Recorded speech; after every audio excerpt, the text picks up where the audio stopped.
All right, how you going? Yeah, FB Preservation 219, episode 9. I just realised it's been so long. It's been about 8 months since I've done an update. Life's kind of been busy on the car, and yeah, you know. So anyway, let's play a little bit of catch up now. So I've got a lot of work done on it since it's shown you last. I'd actually had a look at my old last episode 8 just to see what I was up to. I was only etch priming the underbody, so a lot's happened since then. So without bullshitting around too much, I'll kind of give you a bit of an update. Yeah, so let's just get into it, eh? Cool. So taking you step by step about where I was. Yeah, it was kind of like the etch primer was where I was up to on the underbody, and so basically we'll just start from there. I'll start kind of take through the process from where I left off. So easy enough, let's do it. All right, so this is the underbody. So basically I got the etch primer done. Got all the stain guard done, brake lines are done, the diff's in, all the rear suspension in,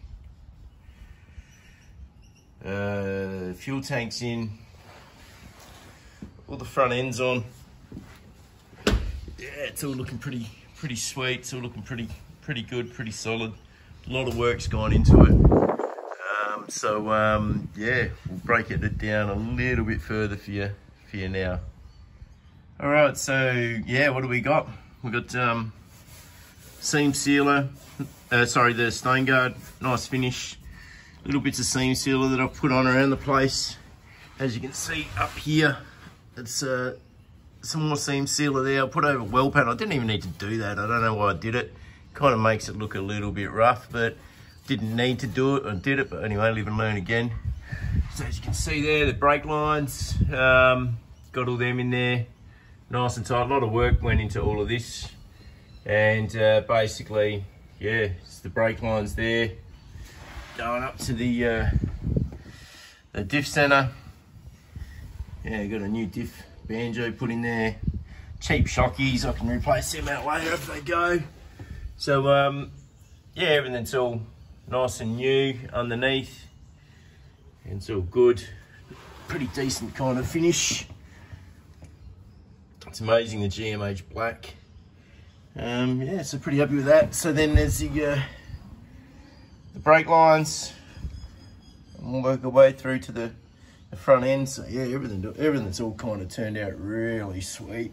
I'm really happy with how it's all going. Even the cat likes it. Yeah, so I got the handbrake cable in, the spring in. I actually had to modify the handbrake here and put some extra length in it. Put some extra length on it here because the aftermarket cable wouldn't stretch like I wanted it to. So basically, by the time I think it was that hole, or that hole was the original one, I can't remember, trying to hook it into the original standard hole was basically ripping the handbrake on tight. So I had to extend this, but it still looks pretty factory, so that's cool. And then, yeah, all the Y-frames underneath. Front end, which I'll show you from the other side. Yeah, so I'll get out now. So onto the front end there, you know, like all the kingpins, all the parts, painted everything individually, built it all individually, got it all back in. Had to put a spacer underneath there just to, you know, get rid of any gap. Yeah, it's all just standard height suspension, which, you know, probably should have lowered it, but I haven't even had it sitting on the ground yet, so I don't know how it's going to sit. It's probably going to be sitting high, but again, give me a project later on to change it out if I want to lower it, which I probably will. Yeah, the front end, underneath the Y-frames, it's all sweet, nice and black. Yeah, nice and kind of looking pretty good all the way up, all the way down. And yeah, no, I'm more than happy with the detail on it. It's kind of come up really good.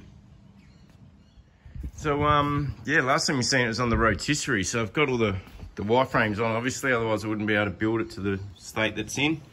So all the Y-frames are on, steering box is in, steering box has been vapor blasted and kind of rebuilt as best as I can without kind of messing around too much. And yeah, so firewall's been painted, hinges just cleaned up with some Scotch-Brite, bit of elbow grease. The yeah, inside the wireframes here looking good. Everything's all pretty sweet.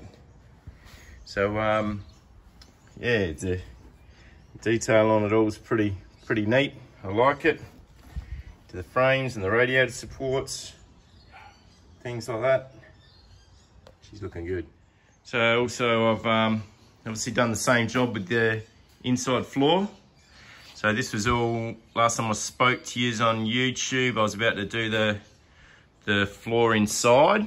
And yeah, so that's all been etch primed and stain guarded as well, which is pretty sweet. And I was gonna etch prime the roof, which is actually all been fitted now with the roof lining as well. So yeah, that's the original lining, and more than happy with how that turned out.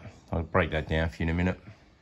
Yeah, so that's the roof lining. That's the original 60-year-old roof lining. Absolutely amazing. So a mate of mine's a trimmer, and you know, everyone was telling me it couldn't be fixed, and basically that it would change shape when I took it out of the car and it'll shrink and I won't be able to get it back in. But basically he did a couple little stitch ups where it was stretching. He put new hoop material so I could put the hoops back in, because it had torn through where the hoops in the roof there, it torn through the, I guess you'd call it, yeah, the hoops. So he sewed new hoops in for me, and basically I hung it in the car. It was summer and it was stinking hot, and I hung it in the car, and it was 40-degree days, and I just let it all stretch, and I slowly stretched it all out and got it all into place. And that was, you know, like a week by the time I took my patience with it. But yeah, it all turned out pretty good. So after the roof lining in, it was kind of like I started on the back here. I'd fitted the top tailgate and the bottom tailgate. So as you can see here, just on the original hinges, mechanism, cleaned everything up, got it all sitting in there really nicely. You know, just blown away with things like this tailgate. Absolutely no rust in it whatsoever. And top tailgate here, anyone who's had one of these wagons before will understand the struggle with these struts. So basically, struts are hard to find. So what I've ended up doing is having to put one left hand and one right. Sorry, I think they'd be both right hand ones in there, but they're facing opposite directions. So one clips out and one clips in. It doesn't matter, it still works fine. But the other big problem with these struts is that they get stress cracks up around here. So what I had to do there was basically, you may be able to see that there with the light. I've put a piece of sheet metal in there, silver soldered it in flat, and filed it back to make sure that the whole mechanism still can slide in and out without fouling on anything. So that's given it a good piece of support right over that pivot point there, which is the problem, because these all crack through here. And if you've got a wagon, I guarantee, well, 90% of them out there are broken.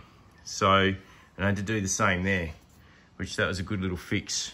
But once that was all in, I could get the glass. Could start working towards getting the glass in, which I'll explain to you now, which was a bit of a mission.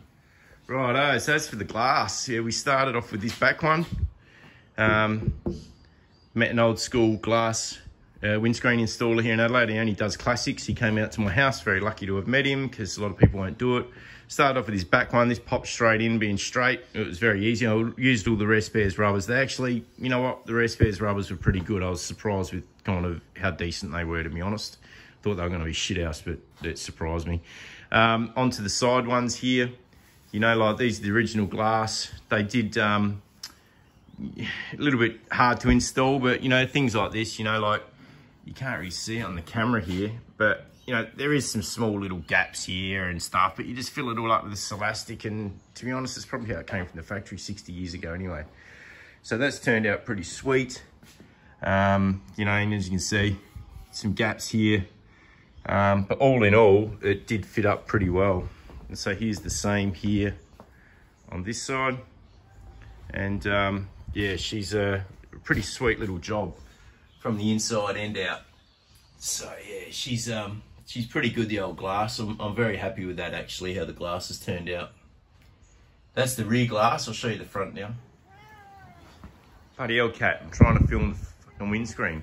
Get off! Go on, piss off. Anyway, so this is the front windscreen. So we got that installed. This is an aftermarket laminated windscreen, and to be honest with you, it was a pain in the ass to fit. Would I do it again? Yes, I would, because the effort was worth it. And seriously, piss off, cat. Yeah, so basically, the aftermarket windscreen didn't fit properly.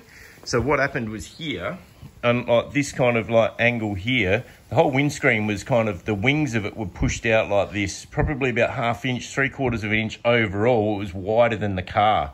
So basically we had to flex a bit of the windscreen in. In saying that, the windscreen wanted to move, so the outside profile of the glass down here wanted to interfere. It wasn't the right clearance for the body to the rubber, so therefore none of this down here fitted properly. Okay, it was all pushing off, it wasn't sitting down, and basically it was a real shithouse fit. So, okay, go away, cat. So from there, what we had to do was, I lined it up in the center of the body. So right up the top up here, right in the center, is that clip right there. So you'll see that, hopefully get that on video. Where is it? Yeah, that clip right there. And inside that clip is a hole drilled for the clip retainer. So there's a hole drilled right in the center of that windscreen there, which gives you, or gave me, my center mark from there. So I went on from there and I marked the dead center of the windscreen. So that was my alignment point. So I could always make sure I could get it in the same spot every time when I was doing my modification.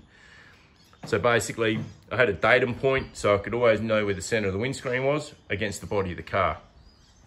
So because of these wings, they were sticking outwards like this.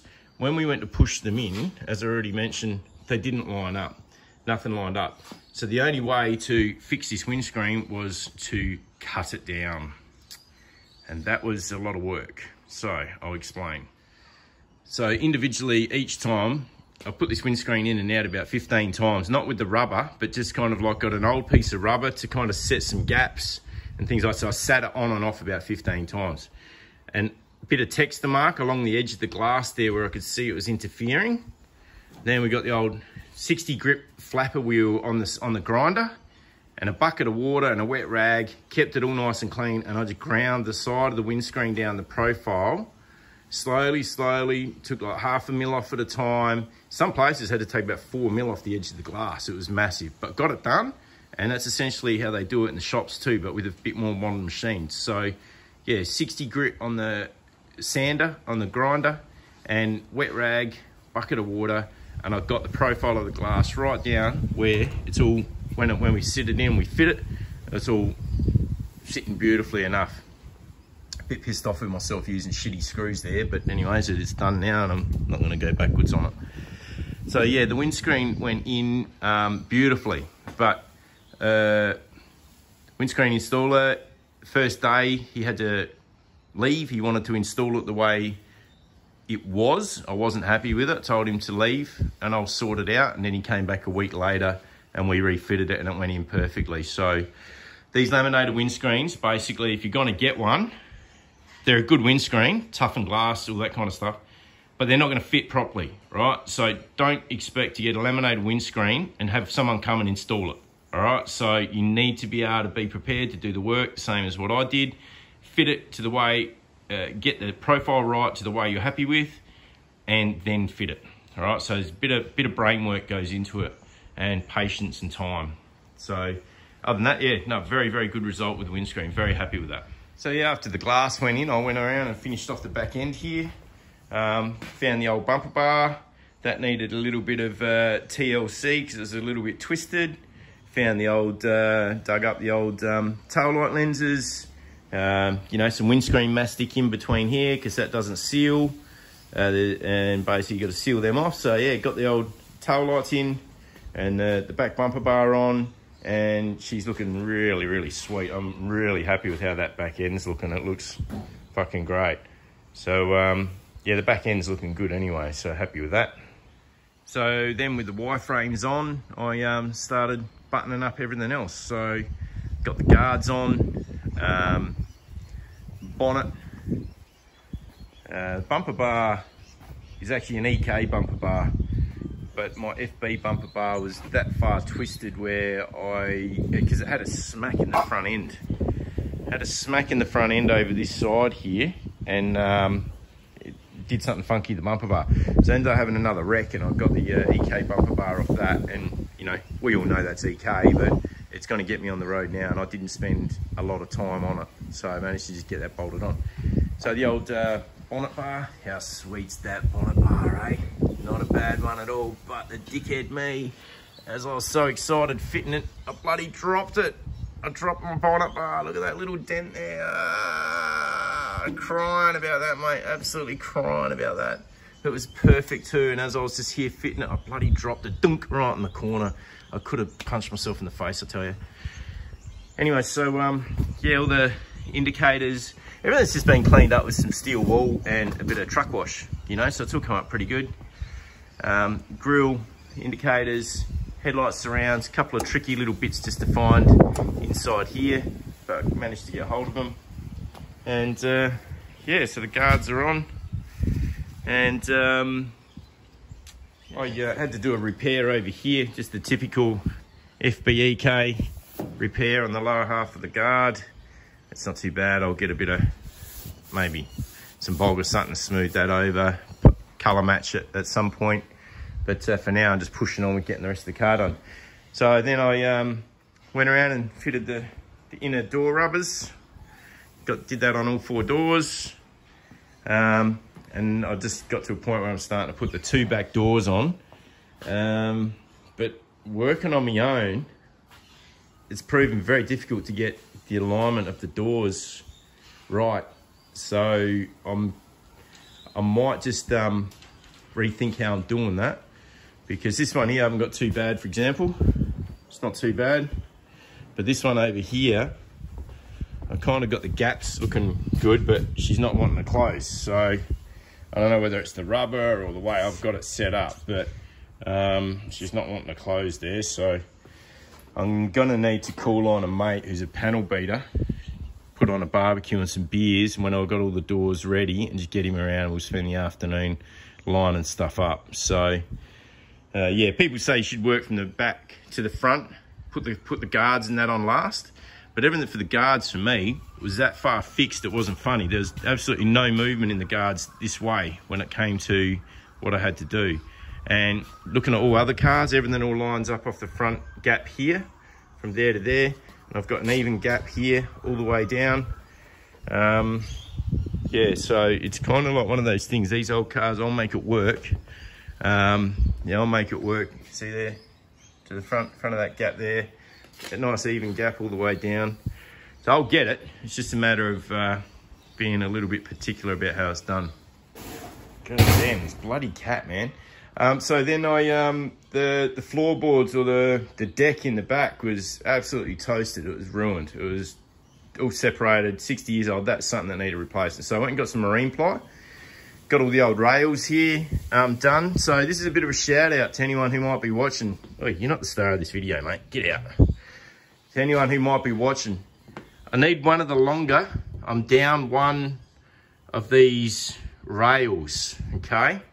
So I'm hoping someone might be able to shout out and help me out with this one. So I'll just go right now, check it out. It is about 530 mil long. Yeah, that's right, 530 mil long. I need a longer one, same as over there. So if anyone in the world of the internet has got one of these back rails out of a station wagon, and I believe they're kind of only out of a standard station wagon because the specials had vinyl on them, but I can't be 100% sure if the specials still had the rails because I don't have a sample. So if anyone's got a wagon rails out there, if you go double check them for me, mate, happy to pay. But this is one of the little things that I'm stuck on. I haven't been able to find one. Well, not that I've been looking hard. I just don't have it for some reason. It was missing out of this car when I got the car. So that'd help me a lot. But anyways, in saying that, like, that's come out. That's the inside of the Mustang tank there, all connected up. Yeah, she's come up bloody real good, real sweet.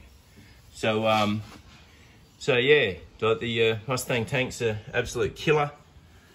So yeah, be able to slip that back in there now. Sit that down, and yeah, all in all, mate, the wagon's coming along. So now I'm at the point now where I'm working on the engine.